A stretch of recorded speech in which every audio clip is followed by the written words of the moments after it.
غزہ میں اپنے تباہ شدہ مکانات میں اپنے سامان کی تلاش کے لیے آنے والے رہائشیوں کو ملبے کے علاوہ کچھ نہیں ملا۔ کچھ خاندانوں نے عمارتوں کے کھنڈرات میں عارضی چولہوں پر کھانا پکایا اور کھایا۔ غزہ کے رہائشی جہاد نبیل کہتے ہیں کہ جس پیمانے پر ان کے علاقے میں تباہی ہوئی ہے وہ اسے دیکھ کر حیران رہ گئے ہیں، جہاں کبھی 5000 لوگ آباد تھے۔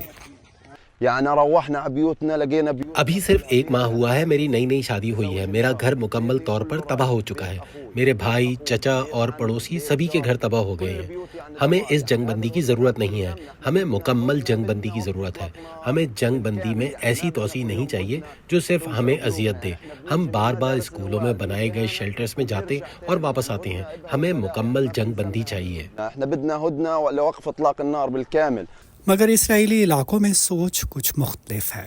زواہا دہان غزہ کے سرحد کے قریب واقع ایک اسرائیلی قصبے سدروت کی رہائشی ہیں، جہاں 7 اکتوبر کو حماس کے عسکریت پسندوں نے فائرنگ کی تھی۔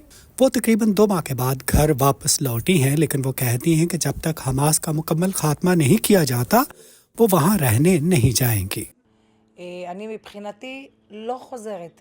بالکل نہیں، جہاں تک میری بات ہے میں اس وقت تک سڈیورت واپس نہیں جاؤں گی جب تک کہ یہ بالکل واضح نہ ہو جائے کہ غزہ کا خاتمہ ہو گیا ہے، اور یقیناً حماس کا بھی۔ میں سڈورت کے بہت سے رہائشیوں کی طرف سے کہہ سکتی ہوں جن کے ساتھ میں ہوٹل میں رہ رہی ہوں کہ جب تک حماس اور غزہ کا صفایا نہیں ہو جاتا انہیں سڈورت واپس لوٹنے میں کوئی دلچسپی نہیں۔ جنگ بندی کے بارے میں اسرائیلی شہریوں میں شکوک و شبہات کہیں زیادہ ہیں، کیونکہ انہیں خدشہ ہے کہ عسکریت پسند گروہ اسرائیلی علاقوں پر حملے جاری رکھیں گے۔ آپ کس جنگ بندی کی بات کر رہے ہیں؟ کیا کوئی جنگ بندی ہے؟ جنگ بندی ہوئی تو وہ تباہی ہوگی۔ جب تک وہ یہاں حزب اللہ کے معاملے کو ختم نہیں کرتے مجھے یقین نہیں کہ کوئی بھی یہاں رہنے کے لیے واپس آنا چاہے گا۔ اگر ہماری قیادت ایسی بزدل اور کمزور ہے جو حزب اللہ کو ویسے نشانہ نہیں بناتی جس طرح اسے مارنا چاہیے، اور وہ اس دنیا سے ختم نہیں ہو جاتے تو ہم برباد ہو جائیں گے۔